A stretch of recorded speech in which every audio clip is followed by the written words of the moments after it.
Chapter 2. Please support by subscribing for more classic audiobooks. We were brought up together. There was not quite a year difference in our ages. I need not say that we were strangers to any species of disunion or dispute.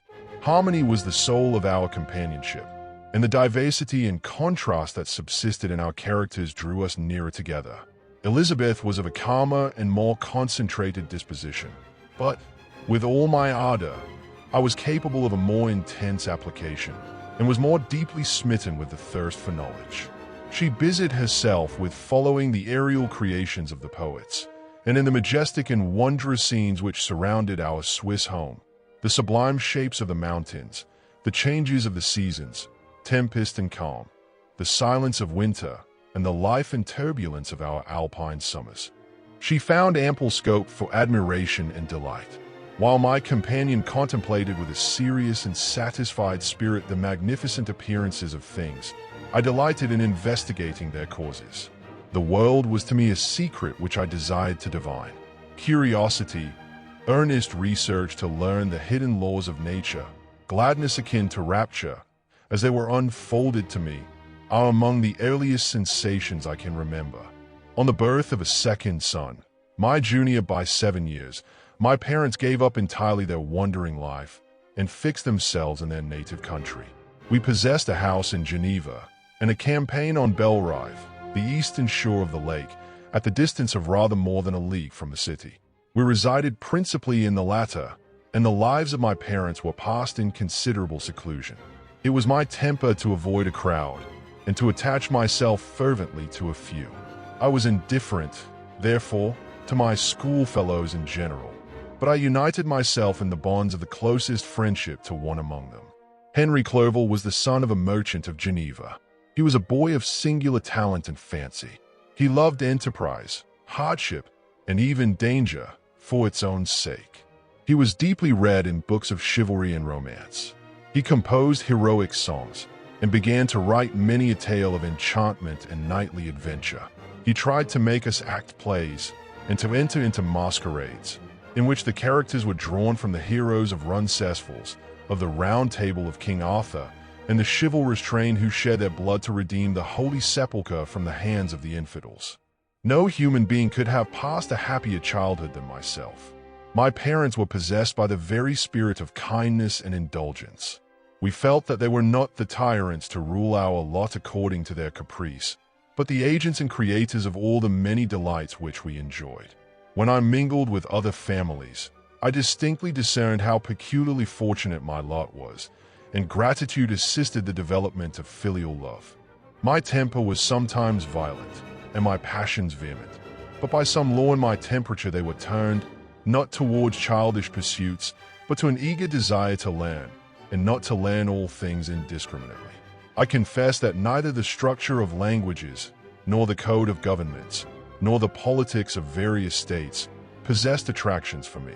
It was the secrets of heaven and earth that I desired to learn, and whether it was the outward substance of things or the inner spirit of nature and the mysterious soul of man that occupied me, still my inquiries were directed to the metaphysical, in its highest sense, the physical secrets of the world. Meanwhile, Clerval occupied himself, so to speak, with the moral relations of things. The busy stage of life, the virtues of heroes, and the actions of men were his theme, and his hope and his dream was to become one among those whose names are recorded in story as the gallant and adventurous benefactors of our species. The saintly soul of Elizabeth shone like a shrine-dedicated lamp in our peaceful home. Her sympathy was ours, her smile, her soft voice, the sweet glance of her celestial eyes were ever there to bless and animate us. She was the living spirit of love to soften and attract. I might have become sullen in my study, rough through the ardor of my nature, but that she was there to subdue me to a semblance of her own gentleness. And Clerval could aught ill entrench on the noble spirit of Clerval, yet he might not have been so perfectly humane, so thoughtful in his generosity, so full of kindness and tenderness amidst his passion for adventurous exploit, had she not unfolded to him the real loveliness of beneficence, and made the doing good the end and aim of his soaring ambition. I feel exquisite pleasure in dwelling on the recollections of childhood, before misfortune had tainted my mind and changed its bright visions of extensive usefulness into gloomy and narrow reflections upon self. Besides enjoying the picture of my early days, I also record those events which led, by insensible steps, to my aftertale of misery. For when I would account to myself for the birth of that passion, which afterwards ruled my destiny, I find it arise, like a mountain river, from ignoble and almost forgotten sources. But, swelling as it proceeded, it became the torrent which, in its course, has swept away all my hopes and joys. Natural philosophy is the genius that has regulated my fate. I desire, therefore, in this narration, to state those facts which led to my predilection for that science. When I was 13 years of age, we all went on a party of pleasure to the baths near Thonon. The inclemency of the weather obliged us to remain a day confined to the inn. In this house I chanced to find a volume of the works of Cornelius Agrippa. I opened it with apathy. The theory which he attempts to demonstrate, and the wonderful facts which he relates, soon changed this feeling into enthusiasm. A new light seemed to dawn upon my mind, and, bounding with joy, I communicated my discovery to my father. My father looked carelessly at the title page of my book, and said, "Ah, Cornelius Agrippa, my dear Victor, do not waste your time upon this. It is sad trash." If, instead of this remark, my father had taken the pains to explain to me that the principles of Agrippa had been entirely exploded and that a modern system of science had been introduced which possessed much greater powers than the ancient, because the powers of the latter were chimerical, while those of the former were real and practical. Under such circumstances, I should certainly have thrown Agrippa aside and have contented my imagination, warmed as it was, by returning with greater ardor to my former studies. It is even possible that the train of my ideas would never have received the fatal impulse that led to my ruin. But the cursory glance my father had taken of my volume by no means assured me that he was acquainted with its contents, and I continued to read with the greatest avidity. When I returned home, my first care was to procure the whole works of this author, and afterwards of Paracelsus and Albertus Magnus. I read and studied the wild fancies of these writers with delight. They appeared to me treasures known to few beside myself. I have described myself as always having been imbued with a fervent longing to penetrate the secrets of nature. In spite of the intense labor and wonderful discoveries of modern philosophers, I always came from my studies discontented and unsatisfied. Sir Isaac Newton is said to have avowed that he felt like a child picking up shells beside the great and unexplored ocean of truth. Those of his successors in each branch of natural philosophy with whom I was acquainted appeared even to my boy's apprehensions as tyros engaged in the same pursuit. The untaught peasant beheld the elements around him and was acquainted with their practical uses. The most learned philosopher knew little more. He had partially unveiled the face of nature, but her immortal lineaments were still a wonder and a mystery. He might dissect, anatomize, and give names, but, not to speak of a final causes in their secondary and tertiary grades were utterly unknown to him.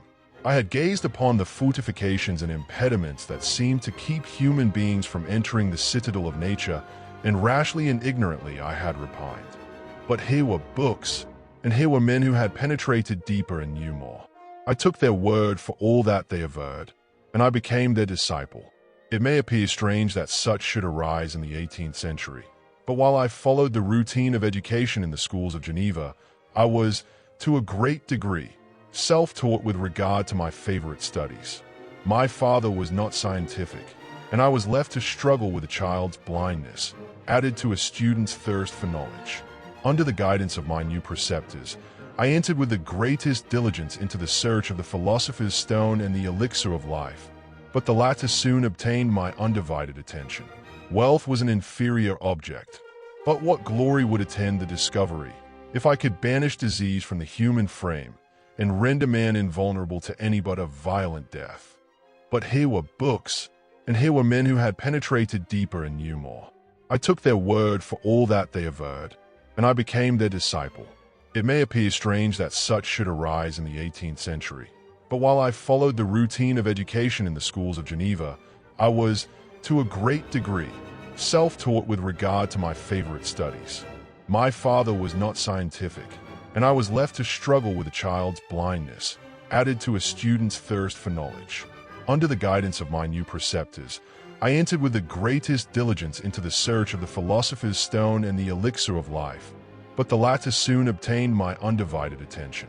Wealth was an inferior object, but what glory would attend the discovery if I could banish disease from the human frame and render man invulnerable to any but a violent death? Nor were these my only visions. The raising of ghosts or devils was a promise liberally accorded by my favorite authors, the fulfillment of which I most eagerly sought.